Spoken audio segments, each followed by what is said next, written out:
13-year-old Eric Smith was riding his bike to summer camp when he spotted 4-year-old Derek Robbie walking alone along the road.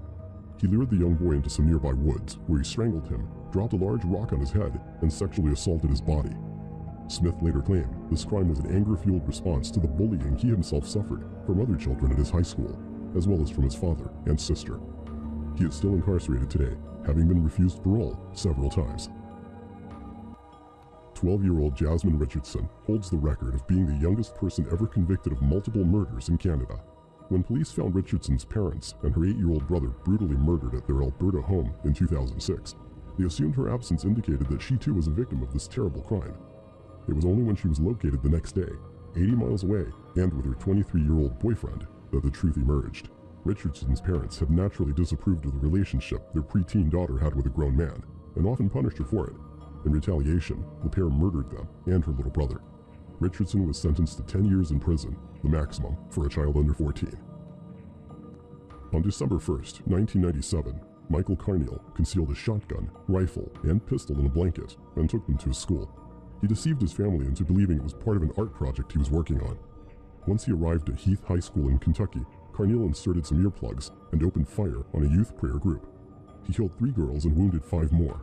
When he was finished, Carneal dropped the gun he had used and said, "Kill me, please. I can't believe I did that." It was the total lack of motive that makes Brenda Ann Spencer's murder so chilling. On Monday, 29th January 1979, the 16-year-old started shooting at children who were waiting for Cleveland Elementary School's gates to open. She wounded 8 pupils, and as the school's principal attempted to get them to safety, Spencer fatally shot him. She also shot and killed a custodian who was trying to aid the wounded. She later claimed she committed these acts simply because she didn't like Mondays. Southwood Middle School in Florida made headlines for all the wrong reasons in 2004, when 14-year-old Michael Hernandez lured his best friend, Jaime Go, into a bathroom stall and murdered him. Hernandez had told Go to meet him in the stall as he had something to show him. Once both students were alone, Hernandez stabbed his classmate 42 times and cut his throat. Police later found a hit list of targets that Hernandez had wrote, which included Go, another pupil at the school, and even his own sister. In 1964, when he was just 15 years old, Edmund Kemper shot his grandmother in the head. He then fatally shot his grandfather in the driveway, who was returning home from grocery store shopping at the time. He claimed he did it to see what it would feel like to kill grandma, and killed his grandfather as he knew he would be angry at him for what he had done. Kemper served less than 5 years in prison for his crimes. When he was released, he had grown to 6'9" and weighed over 300 pounds. This real-life Michael Myers went on to murder 8 women as an adult, including his own mother. When 8-year-old Maddie Clifton disappeared from her Jacksonville home in 1998, 400 locals helped search for the girl, including her 14-year-old neighbor, Joshua Phillips. Unknown to those volunteers, it was Phillips himself who was responsible for Maddie's disappearance. Earlier in the week, he had strangled the little girl with a phone cord for 15 minutes, hit her with a baseball bat, and stabbed her 11 times. He then hid her body under his waterbed, where it was found by his mother after she noticed it leaking. He was charged with first-degree murder and sentenced to life without parole. It was only one day before Mary Bell's 11th birthday when she strangled 4-year-old Martin Brown to death. The murder took place in Newcastle, England, in May of 1968, and barely 2 months later, Bell killed another child. On this occasion, she had a friend help her, but the method was still the same, this time strangling 3-year-old Brian Howe. Afterwards, Mary returned to the body to carve an M in the little boy's stomach with a razor blade. She also used a pair of scissors to cut off some of his hair, scratch his legs, and mutilate his genitals. Once apprehended, the friend who had participated in the second murder was acquitted, while Bell was convicted of manslaughter on the grounds of diminished responsibility. She served just 12 years in prison for her crimes.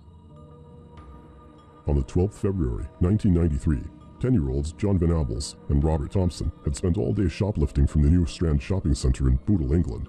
They were skipping school, as they so often did, and had planned to abduct a child, lead them to a busy local road, and push them into traffic. Eventually, they noticed 2-year-old James Bulger, and once his mother was distracted, the pair took the toddler by the hand and left with him.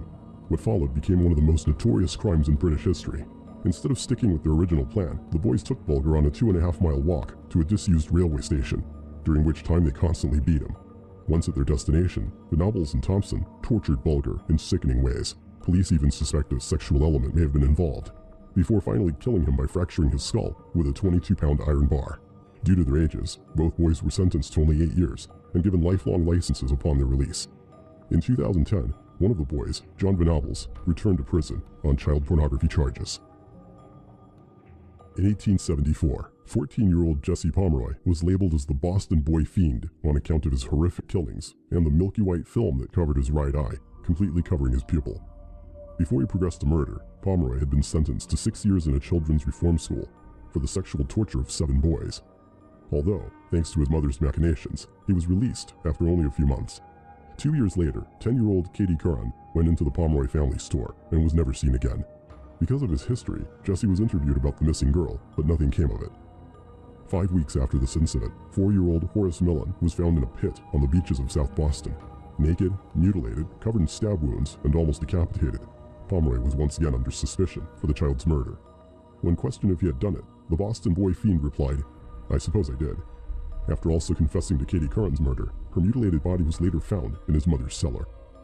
For his monstrous crimes, Jesse Pomeroy was sentenced to hang, but due to his age and the belief that he was mentally ill, public outcry saw this changed to 40 years solitary confinement.